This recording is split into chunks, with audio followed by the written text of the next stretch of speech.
Brisbane Regionals just finished up. Our first regional championships in 2 years, and it happened in Australia. It started off there, and the winner was Natalie Millar, and she played this wonderful MEW VMAX deck.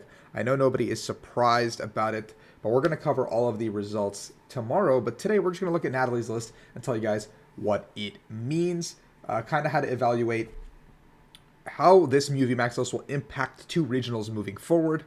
What will this mean for MEW VMAX as a whole, and how she should counter this list and move forward into the meta? So this is a first place regional championship deck list breakdown and how to counter it. And that's basically this video. And we're going to talk about all the other lists that made top 8, top 16 tomorrow.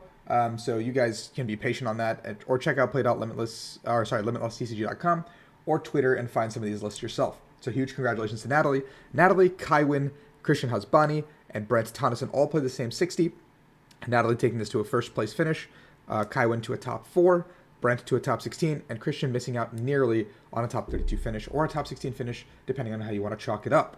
Now the list is pretty interesting because it doesn't play any psychic energy.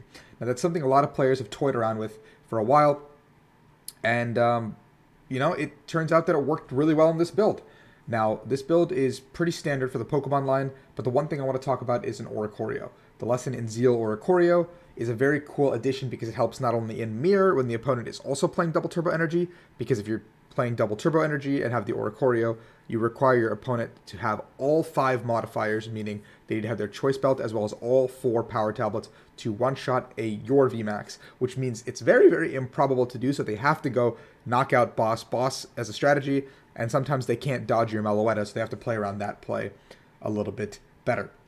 This also helps a lot against single prize decks like the single prize Dark type deck and the Malamar deck and all those kinds of like single prize hodgepodge of cards.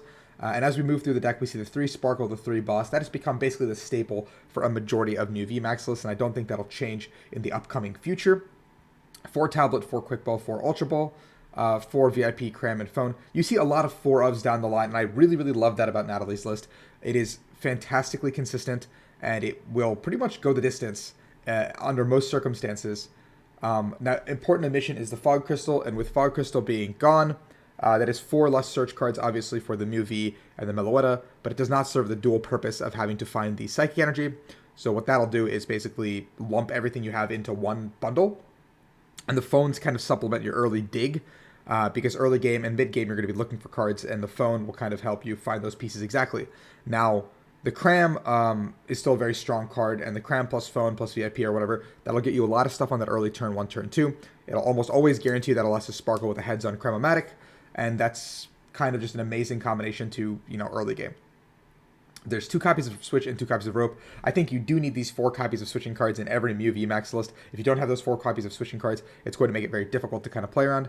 Now, the Echoing Horn is a very interesting tech that my group as well has come across, and I've talked to the group a little bit that has played this list, and from them, the Echoing Horn basically gives you a better matchup into Arceus decks, especially if you end up going second. If you go second, you can knock out an Arceus, they're going to knock out your Meloetta, you're going to go ahead and boss up one of their threats on the bench, take that out, and the final 2 prizes are going to come from an Echoing Horn, especially against decks like Duraludon, Arceus Duraludon, for example, where you're going to not want to go through 2 big Duraludon VMAXs at the same time, and I'm sure there's other decks where that comes into vein. Like I played against, like Suicunes, for example, Jolteons, for example, decks where just like they have a little bit higher HP, a little bit bigger of a VMAX that you don't want to deal with. So you want to kind of bring up that Echoing Horn plus boss play to kind of seal out the game.